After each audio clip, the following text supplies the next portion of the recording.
The staged invasion. The sound of my coffee maker gurgling to life at 6:47 a.m. used to be the most predictable part of my day. 8 months ago, before everything changed, I'd stand in our kitchen watching the morning news while Elena rushed around getting ready for work. She'd kiss me goodbye, leaving the faint scent of her vanilla perfume hanging in the air, and I'd settle into my home office for another day of spreadsheets and tax forms. Running late again, Elena had said that morning, grabbing her travel mug without making eye contact. Big property inspection today. That new contractor, Jake Romano. His claim is a mess. I'd barely looked up from my laptop. The one whose business is underwater. That's him. She'd paused at the door, adjusting her blazer. Might be working late. Don't wait up. If I'd been paying attention, really paying attention, I might have noticed how she'd started dressing differently for these inspections. The extra care with her makeup, the new perfume that wasn't vanilla. But tax season was brutal, and I was drowning in client files. Nathan, you need to look at this. My assistant's voice crackled through the speakerphone 3 weeks later. The Henderson audit just came back clean. You saved them $40,000. Great, I muttered, rubbing my eyes. It was past 9 p.m. and Elena still wasn't home. Email me the details. The front door clicked open downstairs. Elena's heels on the hardwood, uneven, like she'd had a drink or two. Hey, she called up. You still working? Always. I closed my laptop and headed downstairs. She was in the kitchen, pouring herself water, her silk blouse slightly askew. How was the Romano inspection? Her hand stilled for just a moment. Complicated. His documentation is better than expected. We might have to approve more than initially estimated. That's good for him, I guess. Yeah. She turned to face me, and something in her expression seemed different. Guilt? Excitement? Nathan, we need to talk about our finances. My stomach tightened. What's wrong? Nothing's wrong exactly. Just, with the mortgage refinance and the car payments, we're stretched thinner than I'd like. I've been thinking we should increase our homeowner's insurance coverage. Increase it? Elena, we already pay. I know what we pay. Her voice had an edge. I also know what we'd get if something happened. It's not enough. Trust me. I see claims every day where people lose everything because they were underinsured. I wanted to argue, but she was the expert. How much more? Maybe another $200 a month. We could cover more of the valuables. Your mother's jewelry, the art collection, the electronics. $200 a month is $2,400 a year. She moved closer, her hand on my chest. I just want us to be protected. After seeing what I see at work, people's lives can change in an instant. Looking back, the irony of those words makes me sick. The next few months blurred together. Elena worked late constantly, always with reasonable explanations. Jake Romano's claim. Other complicated cases. Professional development seminars. I buried myself in tax season, grateful for the distraction from the growing distance between us. I started noticing things, though. Small things. New lingerie in the laundry that I'd never seen her wear. Charges on our credit card for restaurants I didn't recognize, always during lunch hours. Her phone, which used to lie casually around the house, now never left her side. You're paranoid, I told myself, staring at spreadsheets at 2 a.m. This is what tax season does to your brain. But then came the inventory. I need you to help me with something, Elena said, one Saturday in March, 6 months after that first late night. She had a clipboard and her phone. For the insurance adjustment I recommended, we need to document everything valuable in the house. Now, I have 3 audits due Monday. It'll just take an hour. Please, Nathan. I've already got most of it listed. I just need you to verify. So we walked through our house like estate planners. Every piece of jewelry, including my mother's diamond bracelet and grandmother's emerald ring. The entertainment system. The art collection we'd spent years building. Elena photographed everything, made notes about purchase dates and values. Why so thorough? I asked as she photographed the back of our television. Serial numbers, she said without looking up. You'd be amazed how many people can't prove what they owned after a loss. This protects us. From what? She finally met my eyes. From anything. April arrived with unusual warmth. I'd finally emerged from tax season, exhausted but relieved. Elena suggested we take a vacation. We can't afford it, I said automatically. We can't afford not to reconnect, she countered. Nathan, we've barely spoken in months. She was right, but something felt off about her sudden interest in our marriage. Let me look at the finances first. Always the accountant, she said, but there was no warmth in it. That night, while she showered, her phone buzzed on the nightstand. I wasn't the type to snoop, but the message preview showed before the screen went dark. Can't wait to see you tomorrow. Wear the red one. My chest tightened. I told myself it could be from anyone. A girlfriend. A colleague about a work outfit. But my hands were shaking as I set the phone back down exactly as I'd found it. The next day, Elena left for a claims seminar, wearing a red dress I'd bought her for our anniversary 2 years ago. I should have confronted her, should have demanded answers. But part of me didn't want to know. If I didn't confirm it, maybe it wasn't real. Maybe we could still fix this. Instead, I threw myself into work, taking on extra clients, staying late at the office. Home became just a place to sleep. Elena and I became polite roommates, sharing space but not lives. Then came the night that changed everything.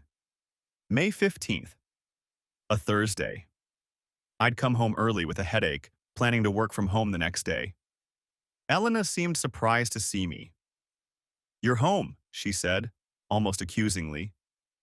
Headache. Think I'm getting sick. Oh.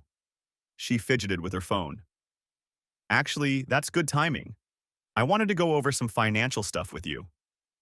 Can it wait? I really feel awful. It's important. She sat beside me on the couch, closer than she'd been in weeks. Nathan, I've been thinking about our security. The house, I mean. We don't even have a proper alarm system. We live in a safe neighborhood. Everyone thinks that until something happens. Her hand found mine. I've seen too many claims where people thought they were safe. Just last week, a home invasion 3 blocks from here. 3 blocks from here? I didn't hear about that. She squeezed my hand. The family didn't want publicity. But Nathan, they were traumatized. The wife still can't sleep. Just promise me you'll think about it? I'll think about it. She kissed my forehead, tender in a way she hadn't been in months. I'm going to run to the store. Need anything? Just some sleep. She left, and I dozed on the couch, trying to shake the headache. I woke to the sound of the back door. Confused, still groggy, I called out, Elena, why'd you come in the back? No answer. I stood, my head spinning slightly. Elena? The figure that appeared in the doorway wasn't Elena. Tall, broad-shouldered, wearing all black with a ski mask. My body froze, my mind struggling to process what I was seeing.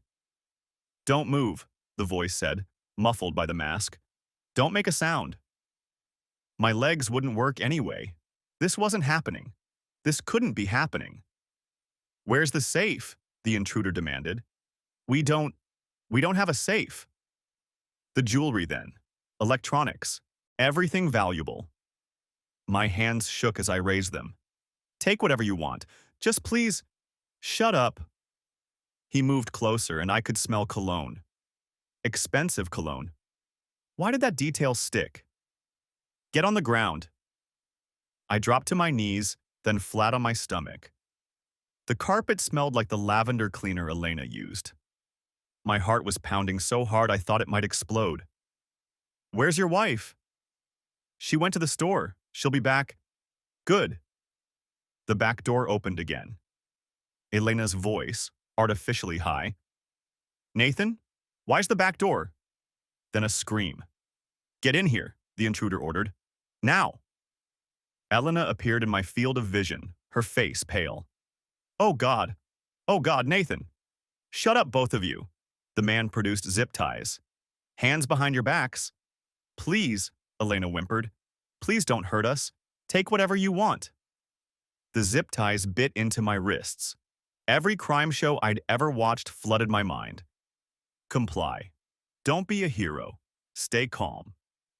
But calm was impossible when your wife was crying beside you and a stranger was in your house. The jewelry, the intruder said. Where? Master bedroom, Elena sobbed. Top dresser drawer in the closet shelf. There's a wooden box. What else? Electronics in the living room. Office has computers. Please, that's everything valuable. The man's footsteps retreated upstairs. Elena and I lay side by side, her breathing ragged. It's okay, I whispered, though nothing was okay. He just wants things. We'll be fine. Nathan, I'm so scared. I know, me too. But we'll get through this. 20 minutes. That's how long we lay there, listening to our home being ransacked. Drawers opening. Objects hitting the floor. Our life being torn apart. Finally, footsteps on the stairs. The intruder reappeared with 2 pillowcases, presumably full. The woman's purse. Where? Kitchen counter, Elena said quickly. He retrieved it, dumped the contents, took what looked like credit cards and cash. Then he stood over us. I'm going to cut one of your ties. You count to 1,000 before you move. You call the police before I'm long gone, I come back. Understand? We both nodded frantically. He cut Elena's zip tie and was gone. The back door slammed. Elena immediately turned to me, working on my ties with shaking fingers. Oh God, Nathan, are you hurt? Are you okay? When my hands were free, I pulled her against me. She was trembling. We both were. We need to call the police, I said. Wait. She gripped my arm. Let's make sure he's really gone. Count like he said. Elena, please, I can't. If he comes back. So we counted. Not to 1,000, but to 300 before I insisted on calling 911. 911, what's your emergency? We've just been robbed. Home invasion. The man tied us up. He's gone now, but we need police. Are you or anyone else injured? No, just shaken up. What's your address? I gave it, answered more questions, stayed on the line until the first patrol car arrived. The police were efficient, professional. They photographed everything, took our statements separately. Elena provided a detailed list of what was missing, so detailed that one officer commented on it. Your wife has an excellent memory, Officer Adams observed. She works in insurance, I explained. Always tells me to keep good records. He nodded, making notes. The crime scene text dusted for fingerprints, but warned us not to expect much. These guys usually wear gloves, one explained. It was after midnight when they finally left. Elena and I stood in our violated home, looking at the chaos. I can't stay here tonight, she said. We'll go to a hotel. She nodded, then suddenly sobbed, falling against me. Nathan, I was so scared. When I walked in and saw him standing over you. Hey, it's over. We're safe.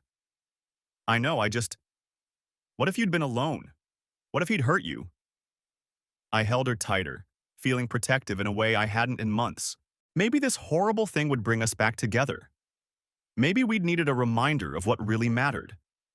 We checked into a Marriott downtown. Elena showered while I called our insurance company's 24-hour line to start the claim. When she came out, wrapped in a hotel robe, she looked vulnerable in a way I hadn't seen in years. I keep thinking about what could have happened, she said, sitting on the bed. But it didn't. We're okay. Are we? She looked at me with red-rimmed eyes. Nathan, are we okay? Us, I mean? The question hung between us. I don't know, I admitted. Things have been difficult. I know, and I know that's my fault. Work has been consuming me. This case with Jake, she stopped. It doesn't matter. What matters is us. This whole thing has made me realize how much I could lose. She reached for my hand. I let her take it. Can we try again? She asked. Really try? Yeah, I said, meaning it. We can try. The next few days blurred together in a haze of police follow-ups, insurance paperwork, and locksmiths. Elena took charge of the insurance claim with professional efficiency, while I dealt with canceling credit cards and changing passwords. But the trauma settled into my bones in ways I didn't expect. The first panic attack hit 3 days later. I was in my office, perfectly safe, when suddenly I couldn't breathe. My chest tightened, my vision tunneled, and I was back on that living room floor, smelling lavender cleaner and fear. Nathan, my assistant knocked. You okay? I couldn't answer, couldn't move. She called 911. The ER doctor was kind but direct. You've experienced a trauma. Panic attacks are common after what you've been through. I'm going to refer you to someone who specializes in PTSD. PTSD? From one robbery? Trauma doesn't follow rules, Mr. Carpenter. Your home, your sanctuary was violated. You were helpless to protect yourself and your wife. That leaves marks. Dr. Marcus Henley's office was nothing like I'd expected. No couch, no diplomas covering the walls, just comfortable chairs and soft lighting. Tell me what brings you here, he said in our first session. My wife and I were robbed. Home invasion, 2 weeks ago. That must have been terrifying. It was, but it's over. I don't know why I can't move past it. Because trauma doesn't work on our timeline. Your mind is still processing what happened. Tell me about that night. I walked him through it, surprised by how my voice shook retelling it. You mentioned feeling helpless. Can you expand on that? I couldn't protect her. Elena. I just lay there while some stranger was in our home taking our things. What kind of man does that make me? A smart one who survived? You both walked away unharmed? That's not nothing, Nathan. But it felt like nothing. Every night, I'd check the locks 3 times.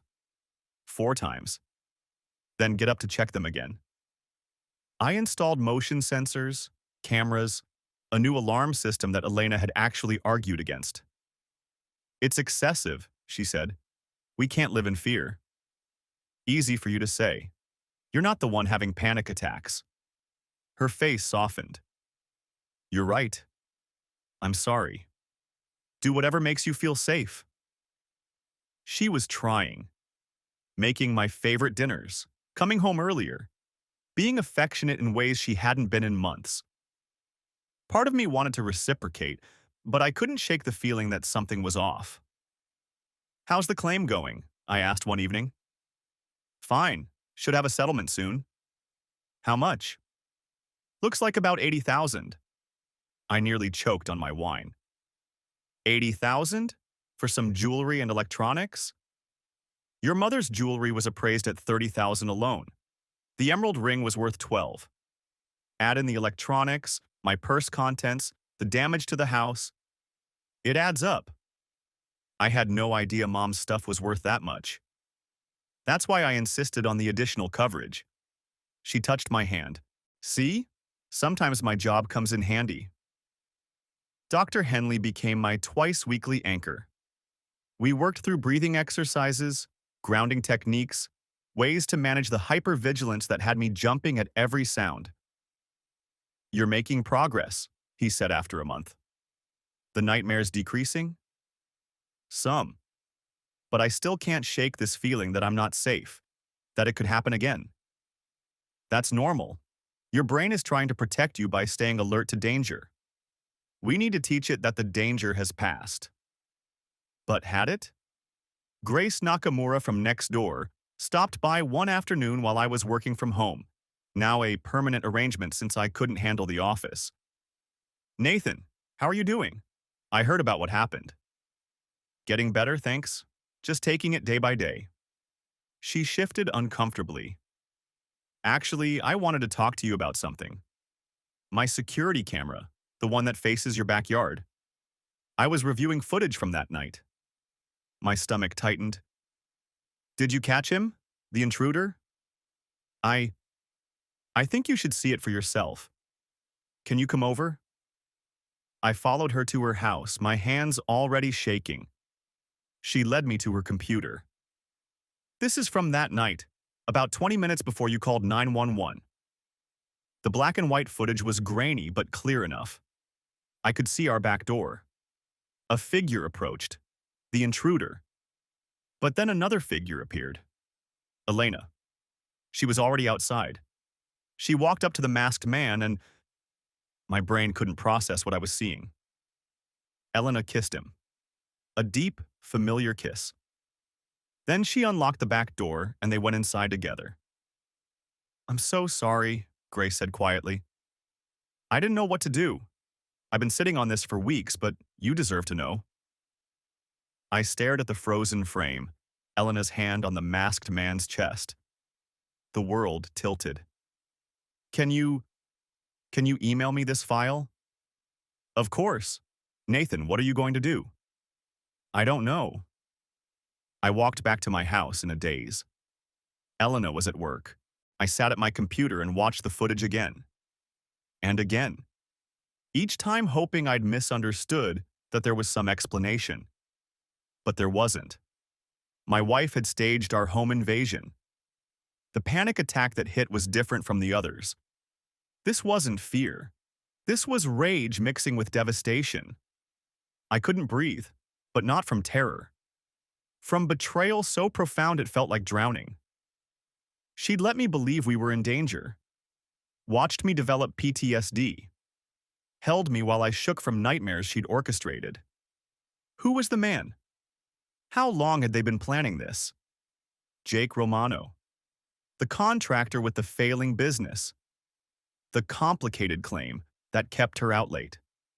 I pulled up Elena's laptop, still logged into her email from that morning. I'd never snooped before, but then again, I'd never been deliberately traumatized by my wife before. The emails were all there. Months of communication with Jake, growing from professional to intimate. Photos she'd sent him, plans they'd made. And there, in an encrypted folder she thought was hidden, the details of their insurance fraud.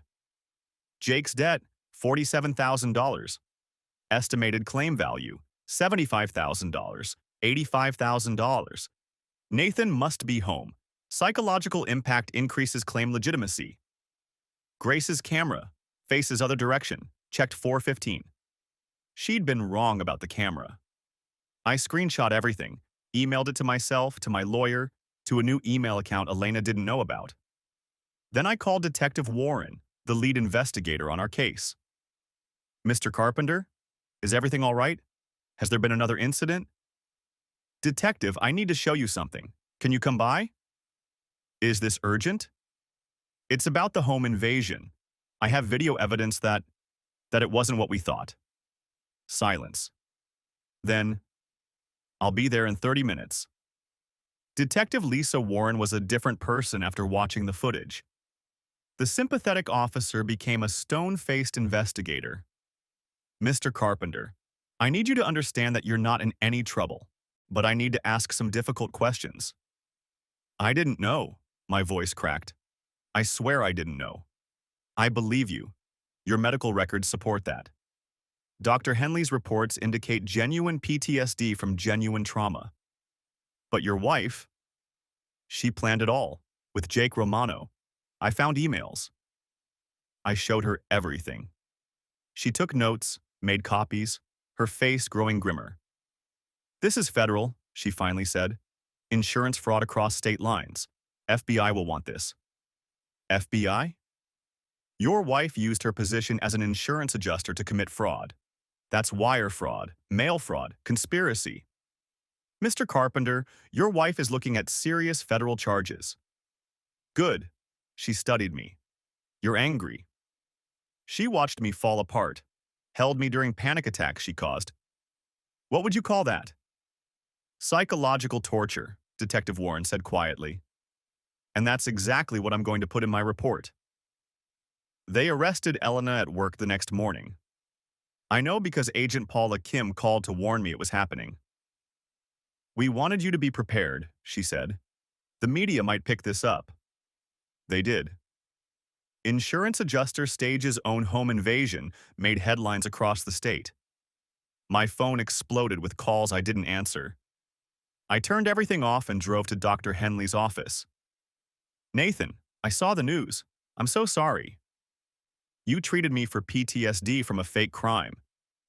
I laughed, but it sounded unhinged. How's that for irony?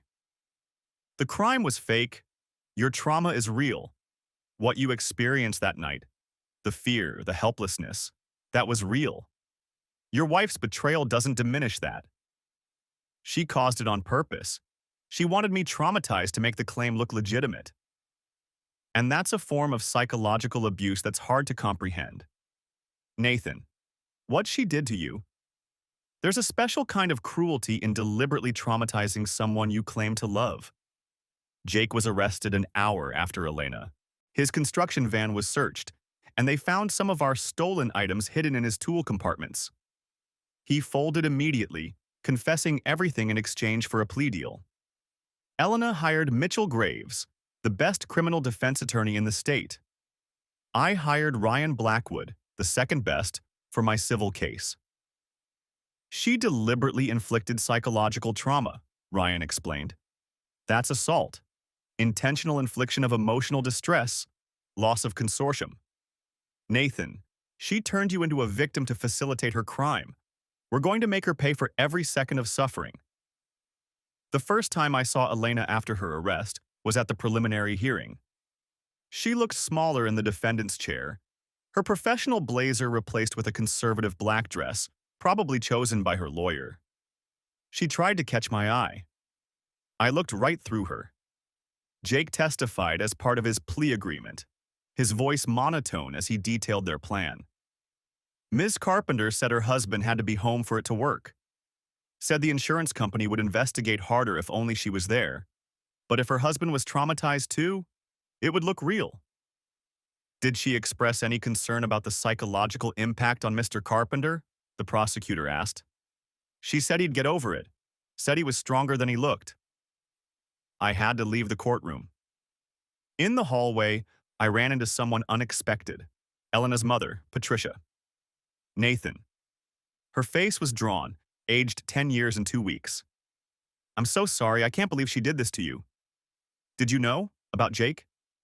I suspected an affair, but this? Never. She touched my arm. You didn't deserve any of this. When she was little, Elena always had this ruthless streak. I thought she'd outgrown it. Apparently not.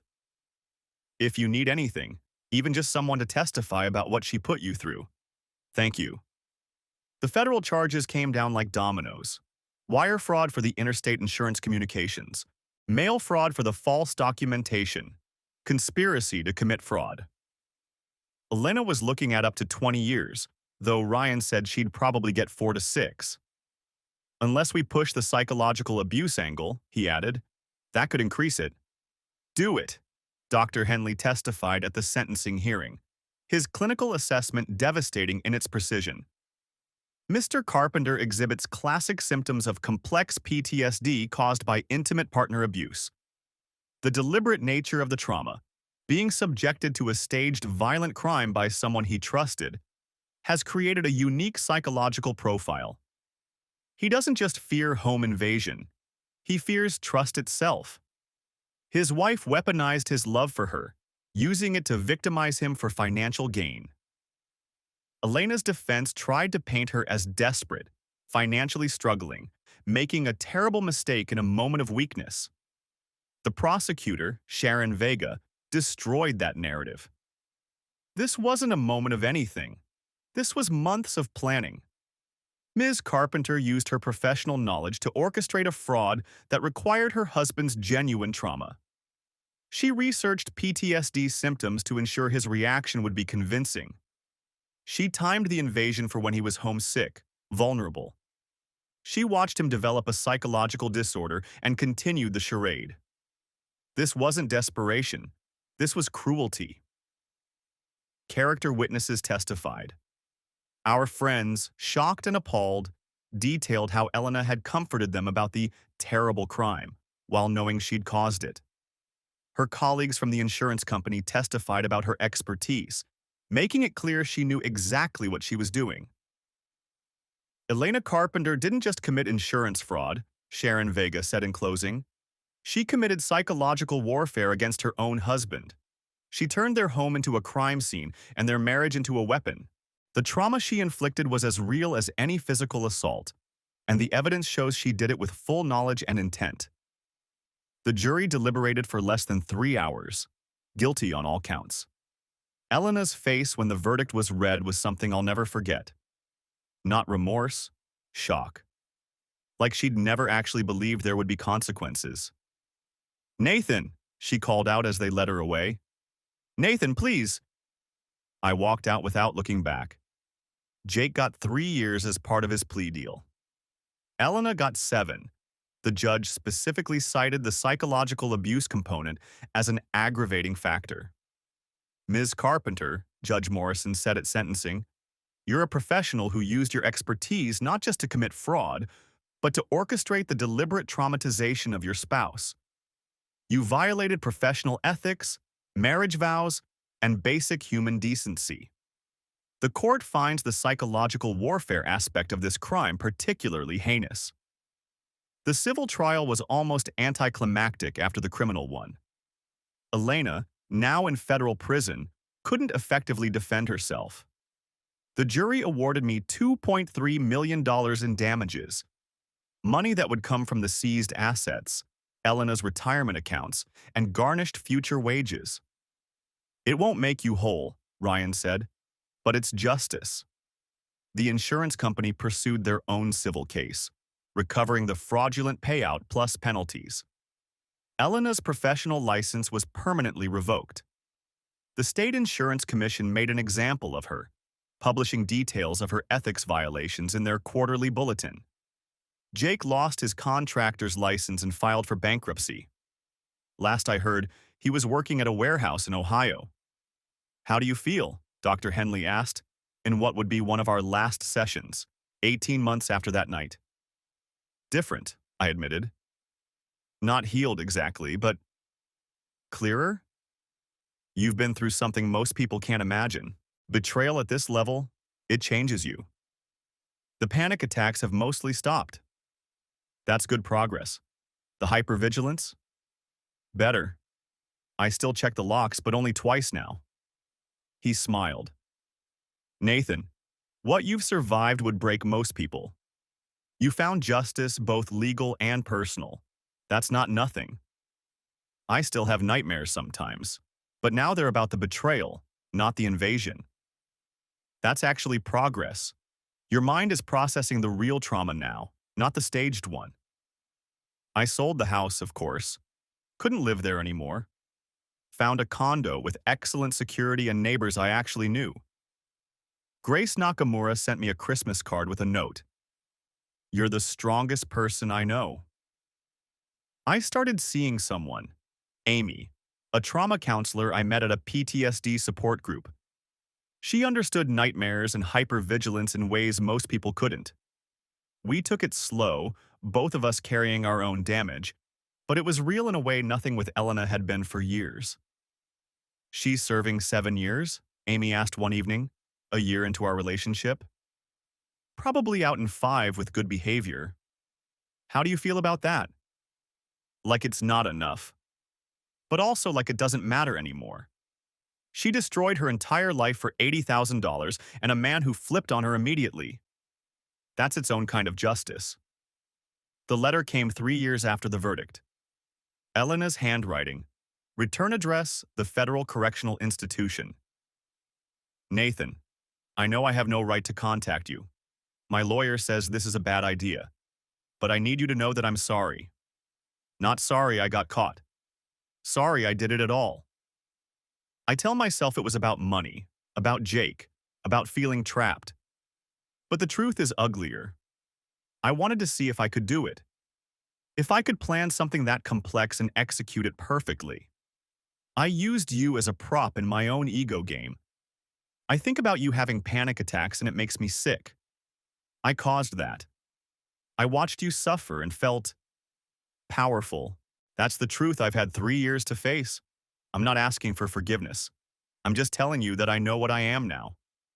What I did wasn't just fraud. It was evil. I hope you found peace. Elena. I read it twice, then gave it to Amy. What do you think? She asked. I think she's finally telling the truth. And I think I don't care anymore. I burned the letter in my fireplace, watching Elena's words turn to ash. The smoke alarm chirped once, and for the first time in 3 years, the sound didn't trigger a panic attack. Jake served his full 3 years. No early release for him. Apparently, he'd gotten into several fights in prison. He emerged with facial scars and a permanent limp. I know this because Detective Warren kept me updated, a professional courtesy she extended long after the case closed. He's working at a distribution center in Columbus, she told me over coffee. Night shift, minimum wage. Can't get licensed for any skilled trade with his record. Good. The construction community blackballed him completely. Word got out about what he did, using his contracting access to case homes. No one will hire him for anything construction-related. Elena had another year left on her sentence, but the real punishment would last forever. The insurance industry had created an informal database of professionals who'd committed ethics violations. Her name was legendary, the adjuster who'd staged her own claim. She'd never work in any financial field again. I heard she's studying for a paralegal certificate, Detective Warren mentioned. She won't be able to use it. No law firm will hire someone with her record. Exactly. Sometimes, usually at night, I'd think about that evening in May. How different everything would have been if I'd stayed at work. If Elena had chosen honesty over whatever desperate need drove her to Jake. If Grace's camera had faced a different direction. But that way lay madness. You can't live in the what-ifs, Dr. Henley had said. You can only deal with what is. What is? I survived. Elena didn't break me, though she tried. The justice system, imperfect as it was, recognized the unique cruelty of what she'd done. The woman who'd weaponized my trust was paying for it every day in a federal cell. Do you ever think about visiting her? Amy asked once. No, there's nothing to say. She made me a victim, but I chose not to stay one. That's my victory. The insurance company hired me as a consultant, ironically enough. My unique experience with fraud, being both a victim and an accountant who documented everything, made me valuable. I reviewed suspicious claims, looking for the subtle signs of staging that Elena had taught me through her betrayal. This one, I told Agent Kim, reviewing a file. The timeline's wrong.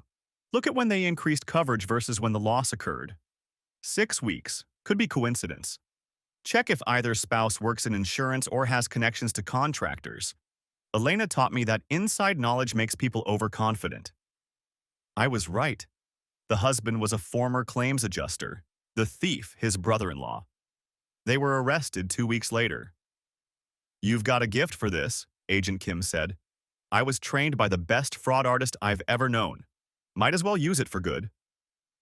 Elena was released on a Thursday morning in November, exactly 5 years after her arrest. I knew because victim services notified me. Standard procedure. She'd served every day of her sentence. No early release for good behavior. Apparently, she'd been a model prisoner but had refused to participate in the rehabilitation programs that might have shortened her time. I deserve to serve the full sentence, she'd reportedly told the parole board. Her mother, Patricia, called me that evening. She's staying with me, Patricia said. Thought you should know. Thank you for telling me. Nathan, she's different. Prison changed her, or maybe revealed who she always was. Either way, I wanted to warn you. She's not the woman you married. She never was. Patricia was quiet for a moment. No, I suppose she wasn't. I saw Elena exactly once after her release, at a grocery store, of all places, 3 months later.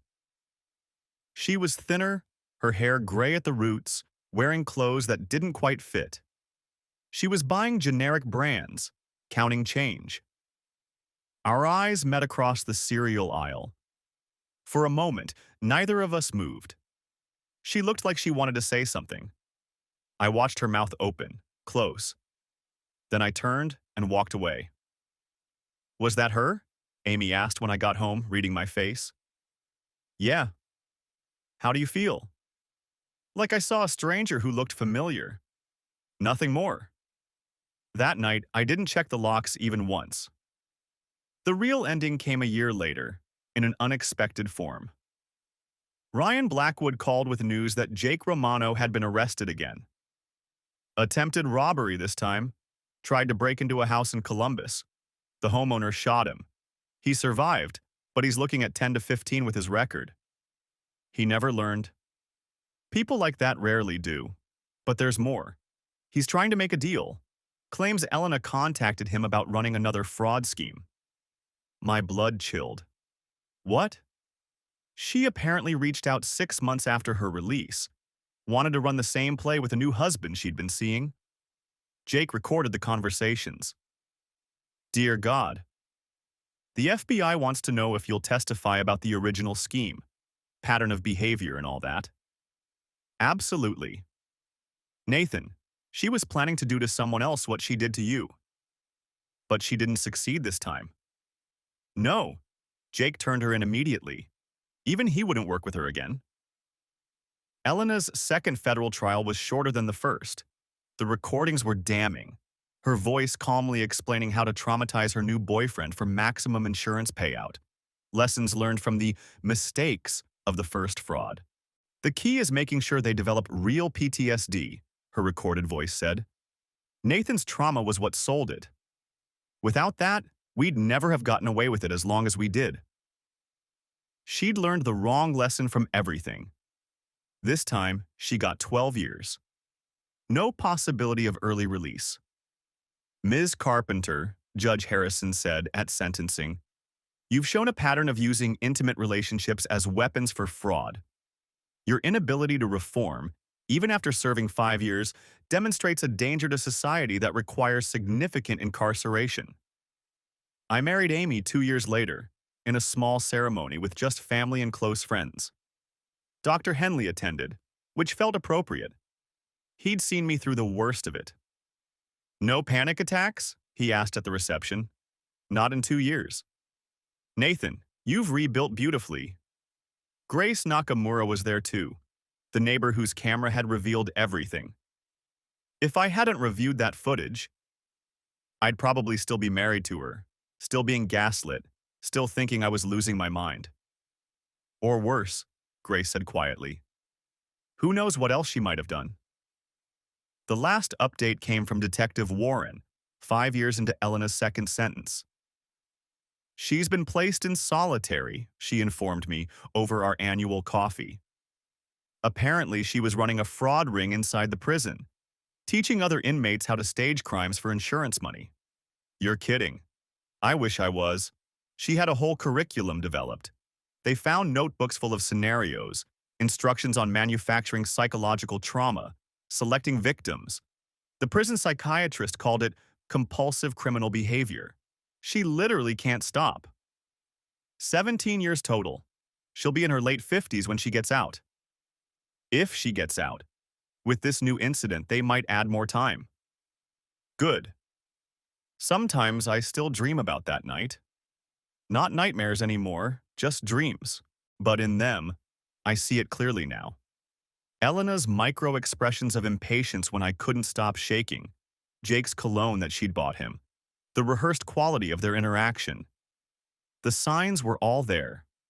I just couldn't see them through my terror.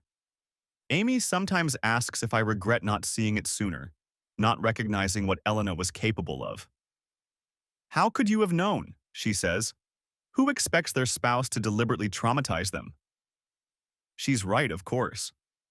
But part of healing was accepting my role in my own blindness. I'd ignored the affair signs because I didn't want to see them. I'd explained away her distance, her lies, her cruelty as work stress.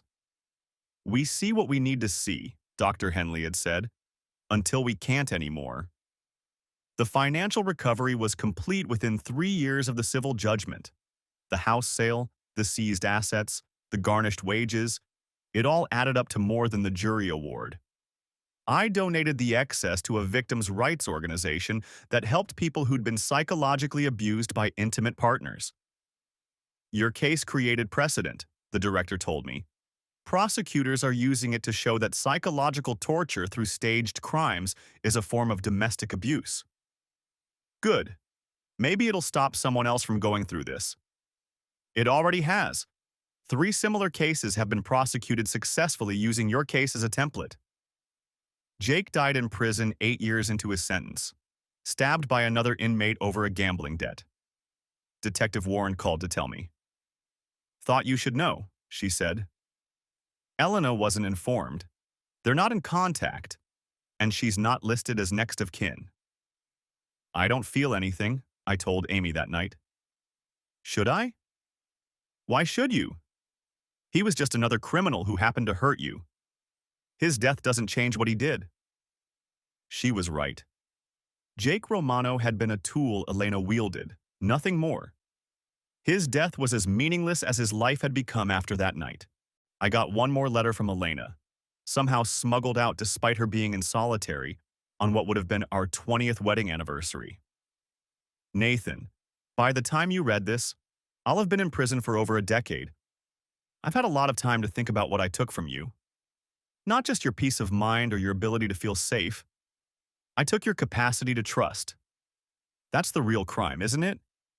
I watch women here plan small cons and remember when I planned ours. The difference is, they're desperate. I wasn't. I was bored, restless. I wanted to feel powerful, and making you a victim made me feel like a god. That's what the prison psychiatrist doesn't understand. She keeps looking for trauma in my past, some reason why I'm like this. But there isn't one. I just wanted to see if I could do it. You were collateral damage in my experiment with my own capabilities. I know you've remarried. Good. I hope she deserves you in ways I never did. They're adding 5 more years to my sentence for the prison scheme, 22 years total. I'll be an old woman when I get out, if I get out. That seems fitting. I taught a class here before they put me in solitary. Financial literacy, they called it. I taught those women how to spot insurance fraud, how to protect themselves from people like me. The irony wasn't lost on anyone. Don't write back. Don't visit. Live your life. Be happy. That's the one thing I could never do. Be genuinely happy. I was always scheming for the next thrill. You were the best thing in my life, and I turned you into my victim. That's my real-life sentence, not these walls. Elena P.S. I still check the locks in my cell 5 times before I sleep. We're both imprisoned by that night, just in different ways. This time, I didn't burn the letter. I gave it to the prosecutor as evidence for her sentence extension trial. Lack of remorse, Sharon Vega noted, still framing herself as a victim even while confessing to deliberate cruelty. Elena got the full 5-year extension, 22 years total. Are you happy? Amy asked me on our 5th anniversary, standing in our kitchen. Not the one from that night, but our own, in a house Elena had never seen. Yeah, I said, surprising myself with how much I meant it. I really am. Even with everything? Because of everything. I survived her. I got justice. I found you. I learned to trust again. That's not nothing. No, she agreed, kissing me. That's everything. The news of Elena's death came 15 years into her sentence. Heart attack in her cell. She was 53. Patricia called me herself. I thought you should hear it from me, not the victim notification system. I'm sorry for your loss, I said, meaning it. Patricia had lost her daughter long before Elena died. She wasn't the daughter I raised. Prison didn't change her. It revealed her. The letters she sent me, Nathan, she never felt remorse, only regret at being caught. I know. The prison is releasing her personal effects to me. There's a notebook they said she titled, If I'd Done It Right. It's apparently a detailed revision of your fraud, correcting her mistakes. The FBI wants it for their database. Of course it is. I'm not having a public funeral, just cremation. I thought you should know in case you had feelings about it. I don't. Elena died for me the night I watched that security footage. This is just administrative. Amy and I attended a victim support group meeting the day after I learned about Elena's death. I hadn't been to one in years, but something made me want to go. My abuser died, I told the group. In prison, where she belonged. And I don't feel anything. Is that wrong? Closure isn't always an emotion, the facilitator said. Sometimes it's just a fact. The person who hurt you can't hurt anyone else. That's enough. A young man, newer to the group, asked, How did you get through it? The betrayal from someone you loved? I stopped thinking of her as someone I loved. I recognized that the person I loved never existed. She was a character Elena played. The real Elena was the one who watched me have panic attacks she caused and felt powerful. Once I understood that, the betrayal made sense. A stranger hurt me. The fact that she was wearing my wife's face was just part of the crime. 5 years after Elena's death, I retired from consulting. The insurance fraud work had been satisfying. I'd helped convict 17 staged crime rings, but I was ready to be done with that world. Amy and I moved to the coast, far from the house where everything happened. I still check the locks before bed, but only once. The ocean sound helps with the occasional nightmare. Dr. Henley sent a card when I told him about the move. You've graduated, it said. The student has become the master of his own peace. Sometimes tourists ask about the security system on our beach house. It's elaborate even by modern standards. Motion sensors, cameras, reinforced locks. Bad experience once, I tell them, which is true enough.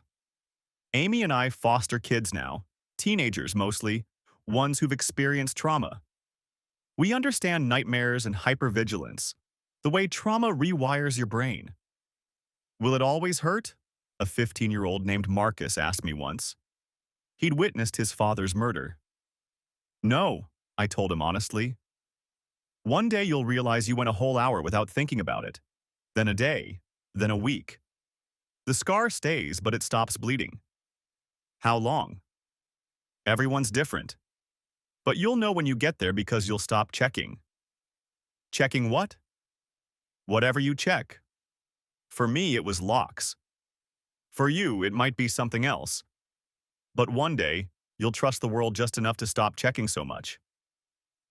He nodded, understanding in the way only trauma survivors do. The last piece of closure came from an unexpected source. Agent Kim called me 10 years after Elena's death.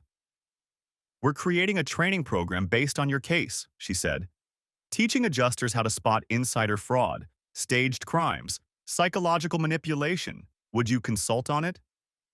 I'm retired. I know. But Nathan, your case is the textbook example.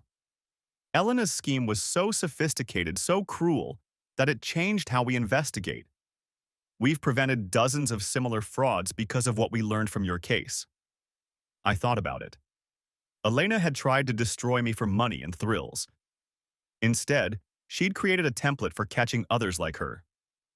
Send me the materials. I'll review them.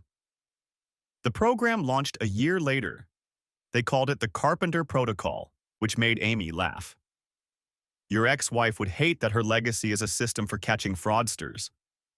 No, I said, thinking about it. She'd love that she was famous, even for this. Elena always wanted to be exceptional. Now she's the exceptional warning story. I still dream about that night sometimes, 25 years later. But the dreams have changed. In them, I see everything clearly. Elena's impatience, Jake's rehearsed movements, the staged quality of it all. In the dreams, I stand up from the floor, look at them both and say, I know what you're doing. They freeze, caught. And it won't work, Dreamy continues, because Grace's camera caught everything. In the dreams, Elena's face crumbles, not with remorse, but with the realization that her perfect plan has failed. That's when I wake up, not panicked, but satisfied. Dr. Henley, retired now but still a friend, told me those dreams are my mind's way of reclaiming power. You're rewriting the narrative, he said over lunch last month. Taking control of a moment when you had none. Is that healthy? Nathan, you survived something most people couldn't imagine. Your wife weaponized your love and trust, turned your home into a crime scene, and deliberately gave you PTSD. The fact that you're sitting here, married, happy, helping other trauma survivors, that's not just healthy, it's remarkable. The house where it all happened was demolished 5 years ago. The new owners wanted to start fresh and the neighborhood association didn't object. Too many people knew what had happened there. Amy and I drove by the empty lot once, on our way to somewhere else. Feel anything? She asked. Relief, I said. It's just dirt now. Can't hurt anyone. Like Elena. Yeah, like Elena. We drove on, leaving the empty lot behind. In the rearview mirror, I saw them starting construction on a new house. A young couple was there with architectural plans, pointing excitedly at where things would go. Think we should warn them? Amy asked, following my gaze. About what? The bad thing that happened there is gone. They get to write a new story. Like you did. Like we did, I corrected, taking her hand. Marcus, the foster kid who'd asked about healing, sent me a letter on my 60th birthday. He was 25 now, working as a paramedic. Mr. C, you told me once that I'd stop checking so much when I trusted the world again. It took me 8 years, but it happened. I went a whole day without looking over my shoulder last month. Then a week. Now I sometimes forget to be afraid. I save lives now. People who've been through their worst moments. I tell them what you told me. The scar stays but stops bleeding. Thank you for showing me that survival was possible. That someone could go through what you went through and still choose to help kids like me. P.S. I only check my locks twice now. Progress, right? I framed that letter. It sits on my desk next to a photo of Amy and me at the beach, both of us laughing at something I can't remember. We look happy. We look free. Elena stole 5 years of my life, the last 2 years of our marriage and 3 years of recovery. But I got 40 years after that. 40 years of real love, meaningful work, and the quiet satisfaction of knowing that my survival helped others survive too. She thought she was playing God that night, orchestrating my trauma for profit and power. Instead, she created her own downfall and my eventual triumph. The woman who tried to break me with a staged invasion died alone in a prison cell, while I lived to see grandchildren, Amy's daughter's kids, play in the yard of a house with a security system I barely think about anymore. That's the real justice. Not just that Elena paid for what she did, but that her payment included watching from a prison cell as I rebuilt everything she tried to destroy, stronger and better than before. The locks on my doors these days are good ones, solid, dependable, installed correctly. I check them before bed out of habit more than fear. Sometimes I forget and have to laugh at myself when I get up to check them anyway. Old habits, I tell Amy. Earned habits, she corrects. There's a difference. She's right. Every security measure, every moment of caution, every instinct for self-protection, I earned them all that night in May when my wife let her lover into our house to traumatize me for profit. But I earned something else, too. The knowledge that I could survive betrayal that intimate, trauma that calculated, and cruelty that personal. I earned the right to my recovery, my happiness, my new life built on the ashes of Elena's deception. The staged invasion was meant to be my destruction. Instead, it became my metamorphosis. Elena created a victim that night, but I chose not to remain one. And that choice, that daily, difficult, necessary choice to heal and grow and trust again, that's the revenge Elena never saw coming. She thought she was writing my ending that night, but she was really writing her own. I lived, I healed, I won. And Elena, she died knowing it.